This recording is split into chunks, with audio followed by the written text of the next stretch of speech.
ایک شخص عمیر یا بلال نے رسول اللہ صلی اللہ علیہ وآلہ وسلم سے پڑی ہوئی چیز کے بارے میں دریافت کیا۔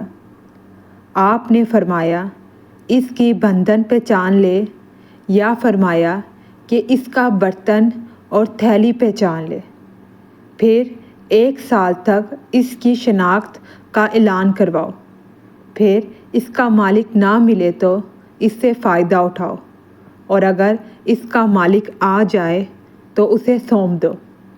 اس نے کہا اچھا، گم شدہ اونٹ کے بارے میں کیا حکم ہے؟ آپ کو اس قدر غصہ آ گیا کہ رخسار مبارک سرخ ہو گئے، یا راوی نے یہ کہا کہ آپ کا چہرہ سرخ ہو گیا۔ یہ سن کر آپ صلی اللہ علیہ وآلہ وسلم نے فرمایا تجھے اونٹ سے کیا واسطہ؟ اس کے ساتھ خود اس کی مشق ہے اور اس کے پاؤں کے سم ہے۔ وہ خود پانی پر پہنچے گا اور خود پی لے گا اور خود درخت پر چڑھے گا، لہذا اسے چھوڑ دو یہاں تک کہ اس کا مالک مل جائے۔ اس نے کہا کہ اچھا، گم شدہ بکری کے بارے میں کیا ارشاد ہے؟ آپ نے فرمایا وہ تیری ہے یا تیرے بھائی کی، ورنہ بھیڑیے کی غذا ہے۔ اگر آپ کو ویڈیو اچھی لگی ہو تو please like, share and subscribe to my channel, اور